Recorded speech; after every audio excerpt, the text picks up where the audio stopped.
तो last video में हमने पढ़ा था क्वाड्रेटिक इक्वेशन के स्टैंडर्ड फॉर्म के बारे में और मैंने कुछ क्वेश्चंस बताए थे कैसे आप इक्वेशन को सॉल्व करके स्टैंडर्ड फॉर्म में ला के देख सकते हैं कि वो क्वाड्रेटिक इक्वेशन है या स्टैंडर्ड फॉर्म में नहीं आया तो वो क्वाड्रेटिक इक्वेशन नहीं है। ठीक है, तो चलिए आज पढ़ेंगे रूट्स ऑफ क्वाड्रेटिक इक्वेशन के बारे में। ठीक है, और एक बहुत ही मोस्ट इंपॉर्टेंट फॉर्मूला है जिससे आप रूट्स का पता लगा सकते हैं विदाउट फैक्टराइजेशन। ठीक है, लास्ट वीडियो में मैंने फैक्टराइजेशन भी सिखाया था, क्या फैक्टराइज करके स्प्लिट करके कैसे निकाल सकते हैं रूट्स को, क्वाड्रेटिक इक्वेशन के रूट्स को।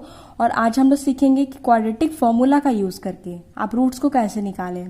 कंसिडर करना है quadratic equation ax square plus b x plus c equals to 0 where a not equals to 0। ठीक है, जब हमारा b square middle term b square minus of 4ac अगर ग्रेटर देन इक्वल्स टू 0 आए, 0 से बड़ा या 0 के इक्वल आ जाए, then the roots of the quadratic equation, then इस इक्वेशन का जो रूट्स होगा वो क्या होगा, minus b plus minus under root b square minus 4ac upon 2a। ये पूरा जो रूट का सिलसिला है इसको आप बोल सकते हैं x के टर्म में है तो हमारा x का वैल्यू निकलता है x is equal to something, जिसको हम लोग पुट करते हो हमारी इक्वेशन को अगर सेटिस्फाई कर जाता है हम लोग उसको बोलते हैं वो उसका रूट्स है। तो x is equal to this अगर निकले, ठीक है, तो वो क्या हो जाएगा, उसका रूट्स हो जाएगा। इस फॉर्मूला को क्या बोलते हैं, क्वाड्रेटिक फॉर्मूला। ठीक है, इसका मतलब ये हुआ roots are x is equal to minus b plus under root b square minus 4ac upon 2a and फिर माइनस वाला minus b minus under root b square minus 4ac upon 2a।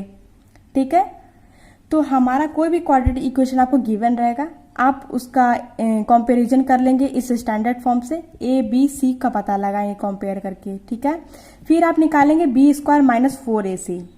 आपको मैं अभी बता दूं बी स्क्वायर माइनस 4ac है, इसको क्या बोलते हैं, डिस्क्रिमिनांट। इसको हम लोग बोलते हैं डिस्क्रिमिनांट या डी भी लिखा हुआ रहता है, डिनोट करेंगे डी से। ठीक है, मतलब बी स्क्वायर माइनस 4ac को डी बोलते हैं।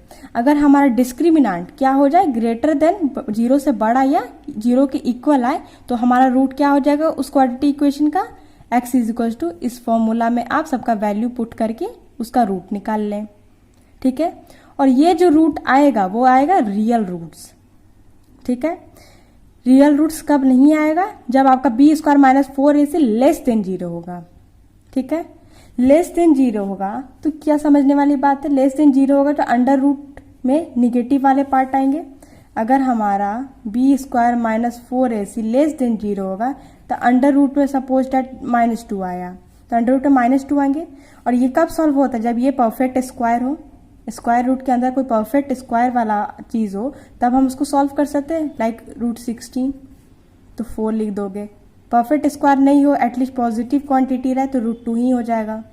ठीक है, बट निगेटिव वैल्यू में इमेजिनरी आता है यानी कि कॉम्प्लेक्स नंबर, तो जिसके बारे में आपको 10th में नहीं, आपको 11th की टेक्स्ट बुक में पढ़ना है कॉम्प्लेक्स नंबर के बारे में। तो हमें बस इतना जानना कि हमारा डिस्क्रिमिनांट जो होगा यानी कि बी स्क्वायर माइनस 4ac वो हमेशा 0 से बड़ा या इक्वल होना चाहिए। ठीक है, तब हमारा क्वाड्रेटिक इक्वेशन का रूट हो जाएगा दिस। चलिए क्वेश्चन को समझते कैसे सॉल्व करेंगे, कैसे रूट्स निकालते क्वाड्रेटिक फॉर्मूला का यूज करके। क्वेश्चन मैंने एक लिया हुआ है 3x square minus 5x plus 2 equals to 0। ठीक है, मैंने इसको फैक्टराइजेशन मेथड से बताया था कि आप मिडिल टर्म को ऐसा स्प्लिट करें कि उन दोनों का सम -5x है और उन दोनों नंबर का प्रोडक्ट आए 3 इंटू 2 6x स्क्वायर। ठीक है, तो अभी हम वहां पे फैक्टराइजेशन ना लगा के क्या लगाएंगे, क्वाड्रेटिक फॉर्मूला। मैंने क्या बोला, आप अपने गिवन इक्वेशन को स्टैंडर्ड फॉर्म से कंपेयर कर लें। स्टैंडर्ड फॉर्म है हमारा ax square plus b x plus c equals to 0। अब आप अपने इक्वेशन को देखें, a के प्लेस में है 3 यानी कि a की वैल्यू 3 है, b के वैल्यू -5 एंड c की वैल्यू 2 है। ठीक है, अब हम निकालेंगे अपना डिस्क्रिमिनांट, इसका समझ लो आप meaning discriminant d equal to B square minus 4ac क्या इक्वल करता है, -5 का स्क्वायर -4 3 एंड 2। मैंने बस सिंपली पुट किया, सॉल्व करके आया 1। अब 1 क्या है, 0 से बड़ा है यानी कि 1 इज ग्रेटर देन 0। और जब हमने देखा था बी स्क्वायर माइनस 4ac जब हमारा 0 से ग्रेटर आ जाए तो हमारा रूट क्या होगा, ये फॉर्मूला क्वाड्रेटिक फॉर्मूला लगेगा। तो x is equal to directly इसमें हम अगर क्वांटिटी को पुट कर देते हैं यानी कि हमारा रूट निकल जाएगा। ठीक है, एक बार प्लस में पुट करेंगे, एक बार माइनस के लिए पुट करेंगे, दो डिस्टिंक्ट वैल्यू मिलेंगे। पुट करते हैं x is equal to minus b ये वाला जो फॉर्मूला क्वाड्रेटिक फॉर्मूला हमने लिख लिया, बी हमारा था -5, बी स्क्वायर माइनस 4ac हमारा क्या निकला था, डायरेक्टली वहां से भी लिख सकते हो या फिर से आप पुट कर सकते हो, ठीक है। अब वहां पे क्या निकला था, बी स्क्वायर माइनस 4ac 1, आप डायरेक्टली √1 लिख दो, ये -5 एंड 2 क्रॉस 3, a3 था। सॉल्व करके मैंने आया 1, x मेरा 1 आ गया। जब मैंने प्लस माइनस था ना, तो एक रूट प्लस के लिए, दूसरा माइनस वाला formula, minus b minus √b square minus 4ac upon 2a, फिर मैंने पुट कर दिया, सॉल्व करके आया 2/3, 2 रूट्स निकल गए इजिली। दूसरा क्वेश्चन और समझते हैं। x² प्लस 4x प्लस 5, आप फिर से स्टैंडर्ड फॉर्म से कंपेयर कर ले। यहाँ मैंने निकाला a = 1, b = 4 एंड c = 5, बहुत ही क्लियरली विजिबल है क्वेश्चन से। अब आप डिस्क्रिमिनांट निकाल लेंगे, मतलब डिस्क्रिमिनांट = b² माइनस 4ac, मैंने सिर्फ सिंपली वैल्यू को पुट करके निकाला कि -4, मतलब लेस देन 0 आएगा। लेस देन 0 आएगा तो रियल रूट्स नहीं आएगा। क्यों नहीं आएगा, क्योंकि अंडर रूट जब -4 लिखेंगे तो आता है इसका वैल्यू 2 आयोटा। ये कॉम्प्लेक्स नंबर है जो कि आपको 10th की टेक्स्ट बुक में नहीं पढ़ना, तो आप लिखेंगे for real roots b² must be greater than या इक्वल टू 0, ठीक है। So the square of a real number can't be negative, क्योंकि अंडर रूट में परफेक्ट स्क्वायर होना चाहिए, तो square of the real number can't be negative, किसी भी नंबर का स्क्वायर नेगेटिव नहीं होता है। Therefore b² minus 4ac will not have any real value, तो ये जो हमारा अंडर रूट वैल्यू है ये कभी रियल वैल्यू नहीं देगा। यहाँ पे आप देख सकते हैं मैंने फिर से लिख दिया है roots of the quadratic equation, आप इसको नोट भी कर ले by quadratic formula, x² plus bx plus c = 0 where a0 = 0 and b² minus 4ac greater than = 0, जो कि क्या देगा, रियल रूट्स, ठीक है। अगर हमारा डिस्क्रिमिनेंट ग्रेटर देन = 0 आएगा तो देगा रियल रूट्स। रूट्स कैसे होंगे, x = -b plus minus √b² minus 4ac upon 2a, okay. चलिए टेक्स्ट बुक क्वेश्चन बनाते हैं। क्वेश्चन नंबर 2 का 1 लिया मैंने।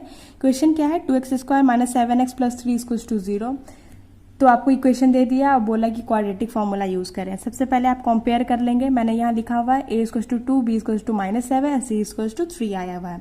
मैंने डिस्क्रिमिनेंट यहाँ बगल पे निकाल लिया है, आ गया है 25 जो कि ग्रेटर देन 0 है, यानी कि हमारा क्वाड्रेटिक फॉर्मूला काम कर सकता है। अब मैं क्वाड्रेटिक फॉर्मूला को लिख ली हूँ, चलिए सॉल्व करके देखते हैं। -b, तो माइनस और b कितना, -7, माइनस साइन इसका है, b का वैल्यू -7 था, ठीक है, केयरफुली लिखें। प्लस, एक बार प्लस वाला लेंगे, दूसरी बार वाला है माइनस लेंगे, मतलब 2 डिफरेंट रियल रूट्स मिलेंगे। Under root b² minus 4ac कितना आया है, 25, तो अंडर रूट 25, 2, a कितना यहाँ पे 2, सॉल्व कर लेती हूँ। 7 + 5 अपॉन 4 मतलब 12 अपॉन 4 = 3, मतलब x एक 3 आ गया है, ठीक है, x हमारा 3 आ गया है, एक रूट आ गया है।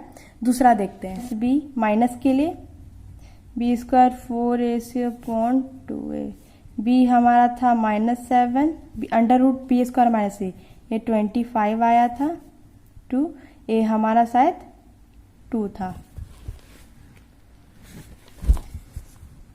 a हमारा 2 था, सॉल्व कर लो। 7 - 5 अपॉन 4, 2/4, 1/2, यानी कि x = 1/2।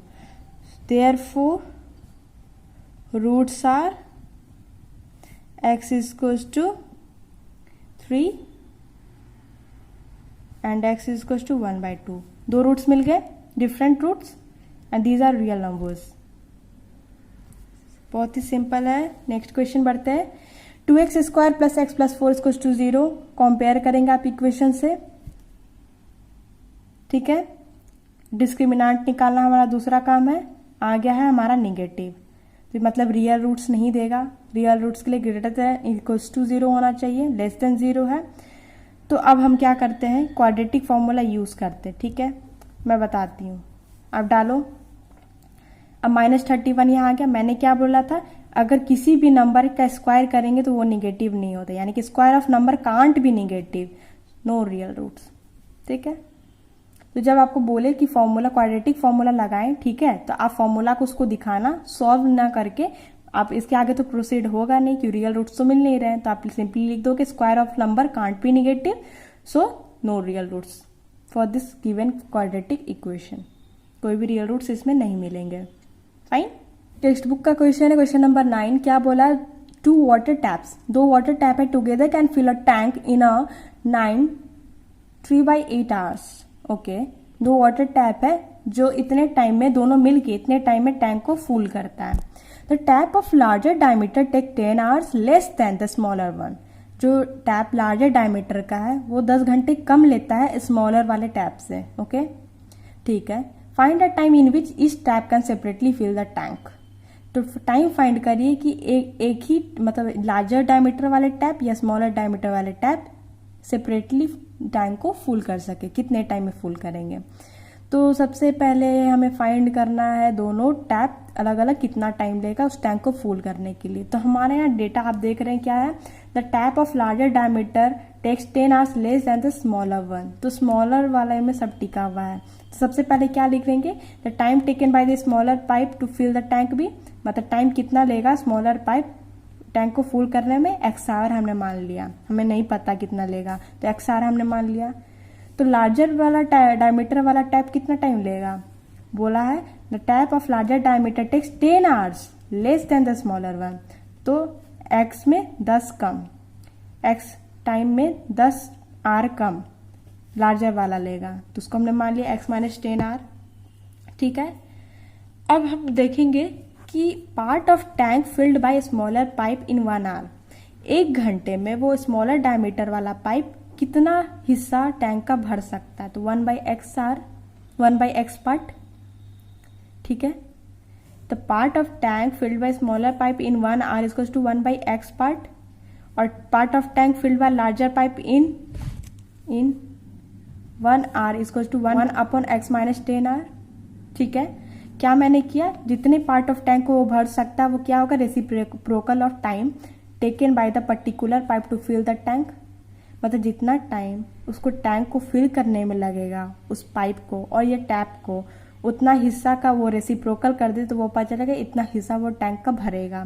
जैसे एक्स आर लगेगा उसको टैंक भरने में तो वो 1/x पार्ट भरेगा टैंक का, ये 1/x माइनस 10 पार्ट भरेगा। ठीक है, चलिए अब हम क्या अकॉर्डिंग टू क्वेश्चन जानते हैं कि दोनों tap together fill a tank इतने घंटे में। ठीक है, तो जब दोनों मिलके, तो मैंने क्या बोला,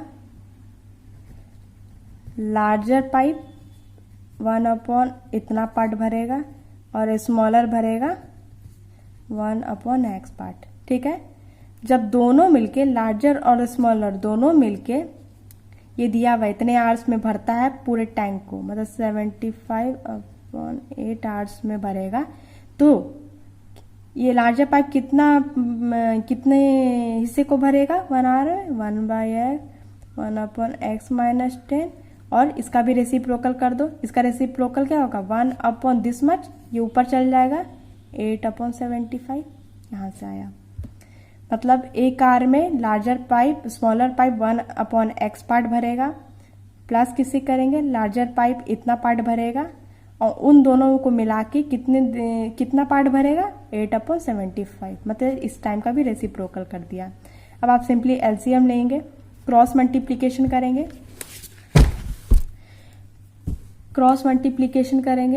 करेंगे, सॉल्विंग में कोई दिक्कत हो आप प्लीज पूछिएगा।